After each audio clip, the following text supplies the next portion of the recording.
Assalamualaikum warahmatullahi wabarakatuh. Selamat datang di channel Angin Malam. Untuk kisah kali ini masih melanjutkan sebuah kisah tentang tumbal pesugihan. Sebelum kita mulai, tekan dulu like, komen, dan subscribe, serta nyalakan lonceng notifikasinya agar tidak ketinggalan cerita-cerita di channel ini. Dan seperti apa kelanjutan cerita ini? Langsung saja kita masuk ke ceritanya. Malam hari di tempat Pak Mudin. Faik baru saja tadarus saat Pak Mudin memanggilnya dan mengajak duduk bersama di teras luar. "Ada apa, Bah?" tanya Faik setelah duduk di sebelah Pak Mudin. "Apa mau tanya sesuatu sama kamu?" ucap Pak Mudin. "Tanya apa, Bah?" kata Faik. "Kamu yang sudah melepas simbol tumbal anaknya Mbak Laila," tanya Pak Mudin. Faik diam tak menjawab, karena Nyai Mudin yang keluar sambil membawa 2 cangkir kopi panasnya dan ubi bakar yang ikut nimbrung bersama mereka. "Jawab saja, Faik, tidak apa-apa. Ibu kamu juga tahu kok kalau kamu itu punya ilmu lebih," ucap Pak Mudin. "Ibu cuma tidak menyangka saja kalau ilmu leluhur ibu dan apa kamu ternyata juga diturunkan sama kamu. Jauh-jauh kami berdua pindah ke sana ke sini untuk menghindari supaya cukup berhenti pada kami berdua. Ternyata masih tetap saja," ujar Nyai Mudin. "Maksud ibu?" tanya Faik heran. "Faik, intinya ilmu yang kau miliki itu adalah ilmu dari leluhur kita. Kamu harus bisa menguasai diri jika tidak ingin hidup kamu dikuasai iblis," jawab Pak Mudin. "Buka secara perlahan-lahan batin kamu. Jangan langsung buka banyak, karena jika kamu tidak kuat, itu akan berakibat fatal.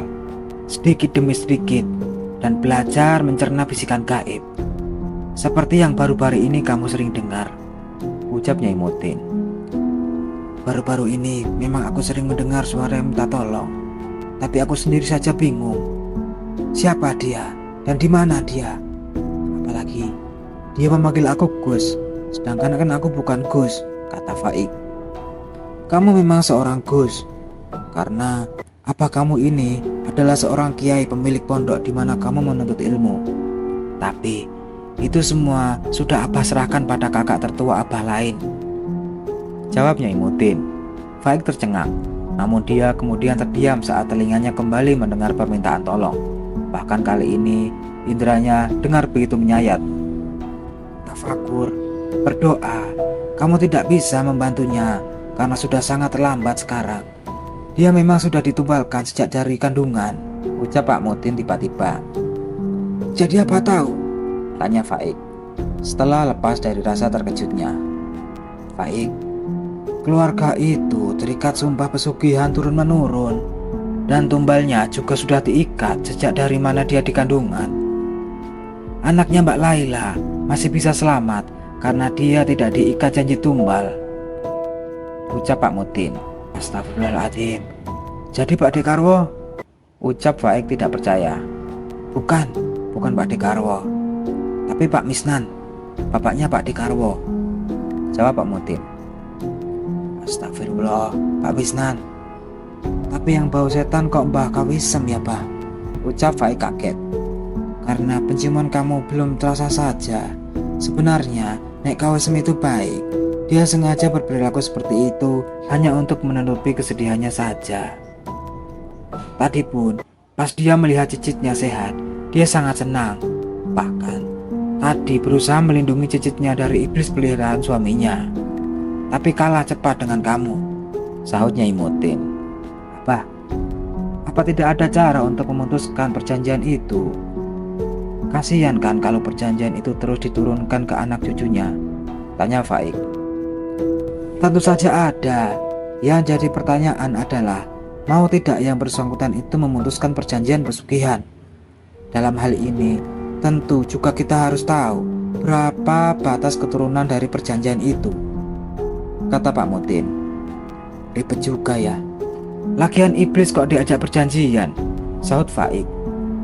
"Itu karena manusianya yang tidak kuat iman dan tidak kuat menahan cobaan dari Allah." Sudah, ini sudah malam. Ayo kita masuk dan istirahat," utab Nyai Modin sambil mengajak anak dan suaminya masuk. Malam pun semakin larut.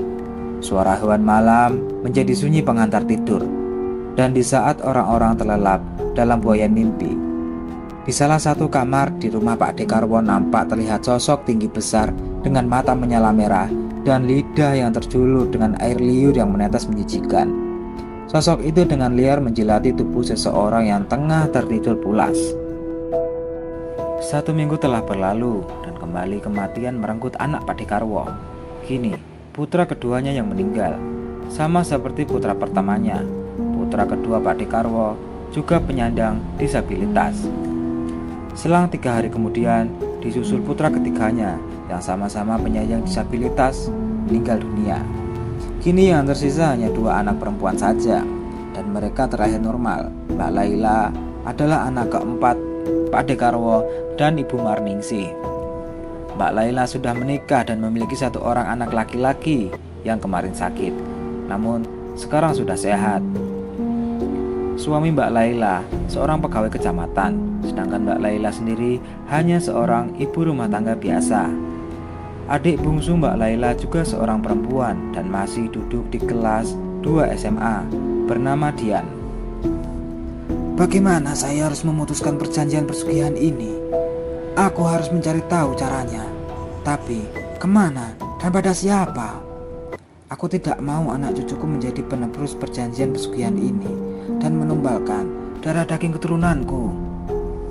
Gumam Nek Kawisem, seorang diri di dalam kamar. Apa kita tanya saja kepada Pak Modin? Setahuku, Pak Modin itu ngerti masalah-masalah seperti ini. Kembali Nenek Kawisem bergumam. Aku harus ke sana sekarang, ucapnya sambil langsung berdiri dan hendak keluar dari dalam kamar. Namun, langkahnya terhenti saat suaminya tiba-tiba saja masuk ke dalam kamar dengan wajah merah dan menahan amarah.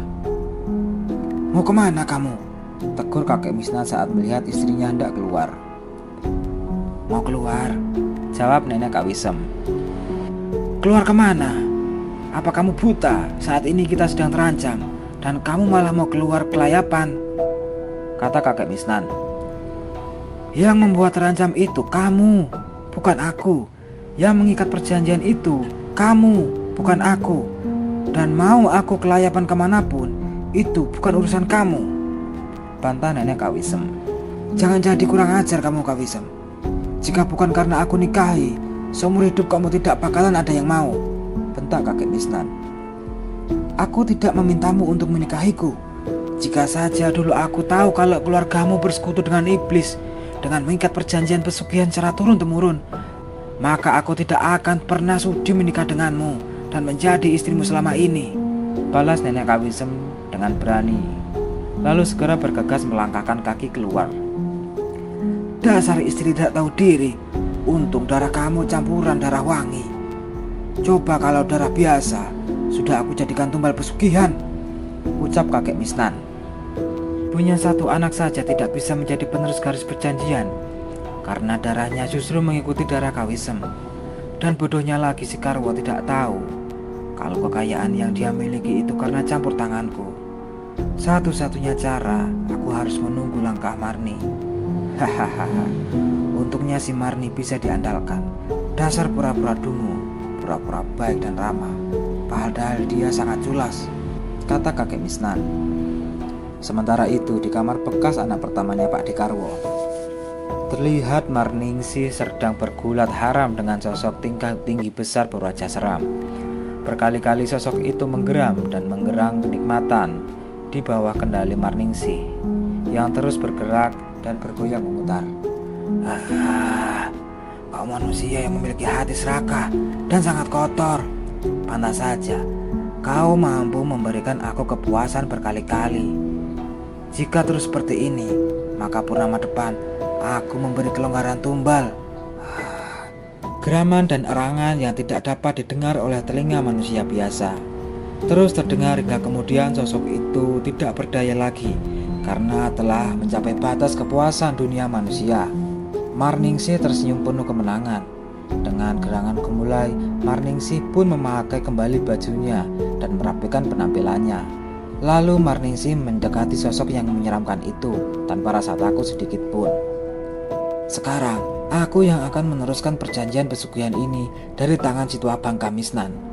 Kau hanya boleh tunduk padaku, atau aku akan mencari iblis pesugihan yang lain yang lebih kuat darimu.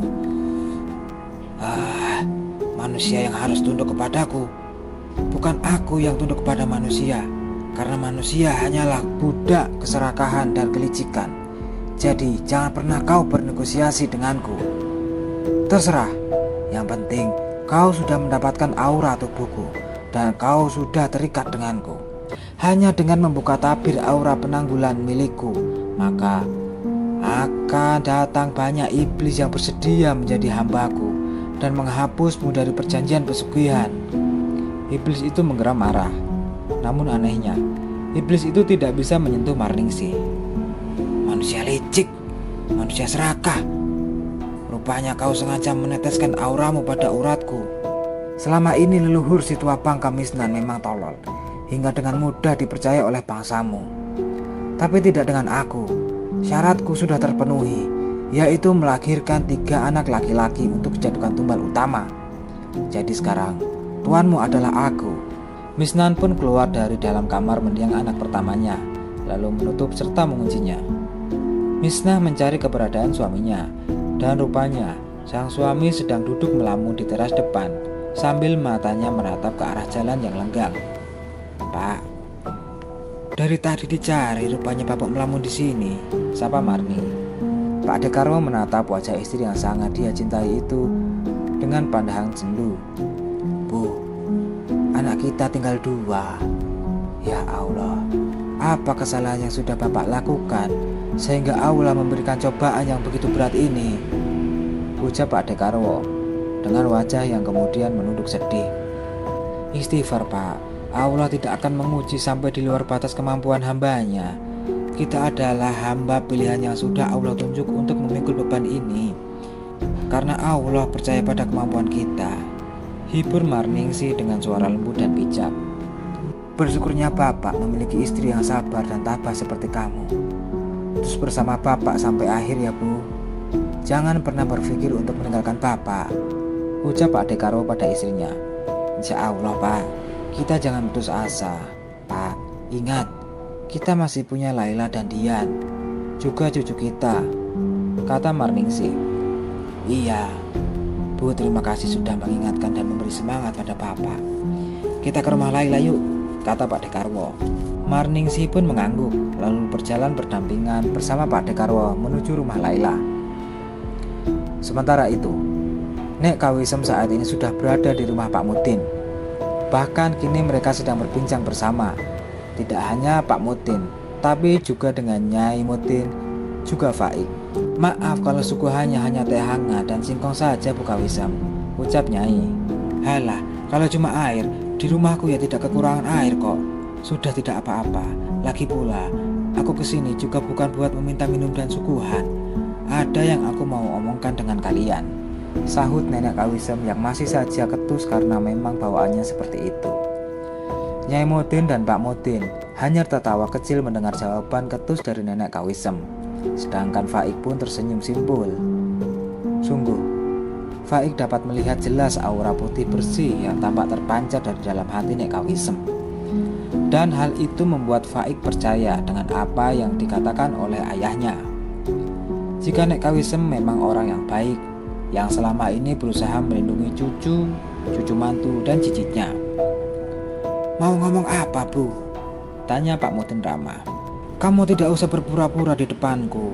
Kamu pasti ngerti apa yang mau aku bicarakan, sahut Nek Kawisem langsung. Maaf, untuk masalah itu, ucap Nenek Kak Mutin. Kenapa meminta maaf? Apa pesugihan itu kamu yang melakukan? Aneh, tidak salah apa-apa kok minta maaf, sahut Nek Kawisem. Pak Mutin pun tergelak sejenak, tapi tiba-tiba Pak Mutin berubah menjadi serius.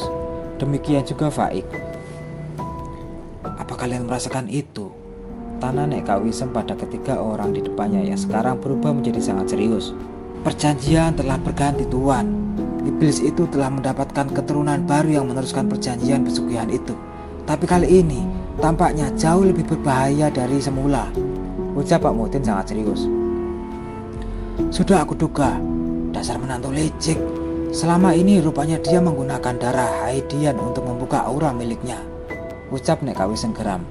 Abi, auranya sangat gelap sekali, ucap Faik lirih. Faik, hati-hati, jangan asal menerawang. Wanita itu bisa mencium baumu, ucap Pak Muhyiddin memperingati anaknya. Bukan Faik yang menerawang Abi, tapi Faik tidak melanjutkan kalimatnya karena Pak Muhyiddin sudah paham siapa kodam yang mendampingi putranya. Langsung mengakukan kepalanya. Bu Kawisem, sebaiknya ibu cepat pulang sekarang. Maaf, bukan saya mengusir, tapi hanya Anda yang bisa menghapus tanda tumbal yang ada di kaki Pak Dekarwo. Sebelum terlambat, sebaiknya sekarang Bu Kawisem cepat pulang. Hanya darah wangi keturunan Syekh Agung yang bisa melepaskannya. Dan itu adalah Anda, Bu, satu-satunya keturunan yang memiliki darah wangi, ucap Pak Muhyiddin. Tanpa pamit, tanpa berkata-kata, Nek Kawisem langsung keluar dan berjalan dengan langkah yang sangat cepat untuk kembali pulang. Sementara itu, Pak Dekarwo yang baru saja pulang dari rumah Laila, tubuhnya merasa sangat lemas, bagai tak bertenaga, hingga memilih untuk tiduran di sofa di ruang tengah. Sementara itu, Marningsi keluar lagi bersama Dian untuk belanja bulanan. Nek Kawisem cepat-cepat masuk ke dalam rumah dan melihat sang anak tengah tertidur di sofa ranjang. Sementara suaminya entah lagi pergi kemana. Nek Kawisem pun mendekati Pak Dekarwo pelan-pelan dan membangunkannya. Wah, Karwo, bangun. Kalau mau tidur, jangan di sini. Sana pindah kamar, panggil Nek Kawisem membangunkan Pak Dekarwo. Pak Dekarwo menggeliat malas, lalu duduk tanpa mau berpindah tempat. Tubuhku rasanya lemas sekali, Bu. Badanku berasa greges masuk angin mungkin, ucap Pak Dekarwo lesu. Nenek Kawisem yang sudah tahu pun menjadi semakin geram pada menantunya. Sudah kurang ajar. Cepat sekali reaksinya. Aku harus cepat melepaskan titik ikatan tumbalnya. Jangan sampai anak satu-satunya menjadi tumbal pesugihan purnama depan, ucap Nek Kawisem dalam hati. Kamu duduk sini dulu. Ibu mau ambil minyak gosok sebentar. Nanti ibu kerok sama pijat biar anginnya keluar, kata Nek Kawisem. Pak Dekarwo mengangguk lemah. Nek Kawisem bergegas ke kamarnya untuk mengambil minyak urut. Lalu Nek Kawisem pun menyayat jari manis kanannya untuk meneteskan darah wangi di mangkuk kecil yang tengah dituangi minyak urut. Beruntungnya kakek Misnan tidak ada di rumah. Setelah itu, Nek Kawisem pun menghampiri Pak Dekarwo yang kini tiduran dengan posisi telungkup. Ibu keroknya pelan-pelan ya, kata Nek Kawisem. Pak Dekarwo hanya berdiam melirih. Nek Kawisem pun membuka kaos yang melekat di tubuh Pak Dekarwo, lalu membalurinya dengan minyak yang sudah disiapkannya. Dan keanehan pun terjadi. Asap hitam keluar dari punggung Pak Dekarwo. Nek Kawisem yang sudah mengantisipasi hal-hal itu langsung mengambil uang logam yang terbuat dari tembaga murni, lalu segera menggosok punggung Pak Dekarwo. Lalu kemudian Nek Kawisem melanjutkan dengan membaluri kaki, tangan, juga dada Pak Dekarwo. Dan terakhir, Nek Kawisem membentengi tubuh anaknya itu dengan darah wangi yang masih sisa dan menekan kuat di ubun-ubun Pak Dekarwo. Pak Dekarwo pun bersendawa sangat keras, seolah mengeluarkan semua angin yang berada di dalam tubuhnya. Bagaimana, Wo? Sudah mendingan? Tanya Nek Kawisem. Bagaimana, Wo? Sudah mendingan? Tanya Nek Kawisem sambil menarik-narik jari kaki hingga berbunyi. Iya, alhamdulillah, langsung enteng. Ternyata aku memang masuk angin berat, Bu. Terima kasih ya, Bu, sahut Pak Dekarwo dengan wajah kembali segar. Alhamdulillah. Kamu sudah sholat asar belum? Jangan menunda sholat, tidak baik. Setan mudah masuk dalam pikiran dan tubuh yang lemah iman, nasihat Nek Kawisem. Sudah, Bu, tadi di rumah Mbak Laila, jawab Pak Dekarwo yang kini duduk dengan tubuh yang kembali bugar. Ngapain kamu ke rumah Laila? Ucap Nek Kawisem ke setelan awal, ketus dan blak-blakan. Bu, Laila kan anakmu, cucu ibu juga. Jadi, kenapa harus ada alasan untuk menemui anakku dan cucuku sendiri? Sahut Pak Dekarwo yang tidak habis pikir dengan sikap sang ibu yang seperti itu. Ibu kan cuma tanya saja. Lagian juga si Andri juga sudah sehat, ucap Nek Kawisem yang kemudian memilih masuk ke kamar karena hidupnya mencium aroma iblis yang menyengat. Dan Nek Kawisem tahu kalau itu adalah aroma dari tubuh Marningsih yang baru saja pulang bersama Dian. Marningsih bersama Dian pulang dengan membawa belanjaan yang banyak. Dian memang gadis yang ceria, berbeda dengan Laila sang kakak yang agak pendiam. Dengan suara cempreng, Dian pun bersenandung sambil menenteng jajanan kesukaannya. Dian, masuk rumah itu salam dulu, bukan malah nyanyi-nyanyi, tegur Pak Dekarwo pada putri bungsunya. Hehehe, iya Pak, lupa. Assalamualaikum, sahut Dian. Di belakangnya nampak Marningsih yang ikut tersenyum sambil menggeleng-gelengkan kepala. Kamu itu loh Yan, udah gede juga masih kayak anak kecil, ucap Marningsih sambil tersenyum. Waalaikumsalam. Nah, itu kan adem, sahut Pak Dekarwo. Pak, tak kira Bapak istirahat, kok malah duduk-duduk di sini. Tadi di rumah Laila bilangnya gak enak badan, kata Marningsih. Masuk angin berat Bapak tadi, Bu, ucap Pak Dekarwo. Sudah minum obat belum? Apa mau dikeroki saja? Ibu tak cuci tangan dulu kalau gitu, ujar Marningsih. Sudah dikerok tadi sama nenek, sekalian dipijat. Alhamdulillah anginnya sudah keluar semua dan Bapak sudah baik kan, sahut Pak Dekarwo. Oh ya sudah, Ibu ke belakang dulu ya Pak, mau beresin belanjaan. Yan, bantu Ibu ke belakang bawa belanjaan, seru Marningsih. Dian pun keluar dari kamar dan membantu ibunya membawa belanjaan ke belakang. Banyak sekali belanjaannya Mar, kayak mau hajatan saja. Orang mah harus pinter-pinter ngatur duit. Jangan karena suamimu kaya main beli semuanya seenaknya, tegur Nek Kawisem yang keluar dari kamarnya. Bu, ini juga hanya belanjaan bulanan saja kok, untuk keperluan dapur dan lainnya, jawab Marni sopan. Nenekku yang paling cantik, kita cuma belanja biasa kok. Dian saja tidak beli banyak barang, rayu Dian sambil merangkul lengan sang nenek. Ya sudah, buruan dibersihin belanjaannya. Ini sudah waktunya maghrib. Lain kali kalau mau pergi, usahakan jangan sampai maghrib. Tidak baik untuk gadis seperti kamu, sahut Nek Kawisem sambil mengusap sayang rambut anaknya. Iya Ibu Suri yang cantik, sahut Dian. Nek Kawisem tersenyum kecil melihat tingkah laku Dian yang memang manja. Maklum, anak bungsu. Suara adzan maghrib berkumandang. Pak Dekarwo pun mengajak anak serta istrinya serta sang ibu untuk sholat berjamaah. Sedangkan kakek Misnan entah pergi kemana sampai maghrib belum pulang juga. Bapakmu itu pergi kemana? Sudah tahu maghrib belum pulang juga, kata Nek Wasiem. Maaf Bu, tadi saya lihat Bapak pergi naik motor berboncengan sama Lek Sarpin, ucap Marningsih. Ya sudah, kita sholat saja. Paling Bapak juga sholat di masjid, kata Nek Wasiem. Pak Dekarwo mengangguk. Lalu kemudian Pak Dekarwo pun memulai mengimami setelah sebelumnya iqomah dulu. Gerakan Pak Dekarwo saat sholat mendapat perhatian dari Marni. Apa tumbal yang aku taruh pada tubuh Karwo belum bereaksi ya?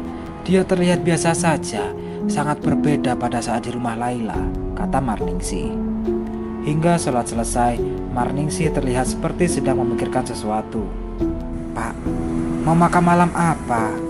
Aku siapkan dulu, tanya Marningsih pada suaminya sambil melepas mukena. Nanti saja, aku mau tadarus dulu sampai Isya. Makan malamnya nanti aja habis Isya, jawab Pak Dekarwo. Marningsih mengangguk lalu keluar dari musola rumah. Tinggallah di dalam Pak Dekarwo dan Nek Kawisem, karena dia juga memilih untuk masuk ke dalam kamar. Lantunan ayat Al-Quran dari dalam tempat sholat terdengar mengalun begitu merdu, membuat suasana menjadi terasa adem dan nyaman. Nek Kawisem hanya ikut duduk dan mendengarkan lantunan ayat suci dan terus ikut berdoa di dalam hati. Di dalam kamar, Marningsi justru merasakan hawa panas yang sangat tidak nyaman. Padahal ruangan terpasang AC. Sial, kenapa malah mengaji? Dan kenapa belum terlihat efeknya sama sekali? Karwo malah terlihat semakin bugar saja. Apa mantra yang aku ikat itu salah? Kata Marningsi. Ini tidak bisa dibiarkan. Walaupun aku mendapatkan kelonggaran tumbal untuk purnama depan, Karwo harus aku ikat dari sekarang. Kembali Marningsi bergumam. Marningsi pun duduk bersila di atas tempat tidur. Bibirnya komat kamit membaca mantra dengan mata terpejam. Lalu kemudian telapak tangannya mengusap bantal milik Pak Dekarwo. Kali ini aku pastikan tidak akan salah, ucap Marningsi sambil tersenyum puas. Baik teman-teman, sampai di sini dulu ceritanya. Nantikan kisah selanjutnya di video berikutnya. Agar tidak ketinggalan, tekan subscribe dan tombol lonceng notifikasinya. Wassalamualaikum warahmatullahi wabarakatuh.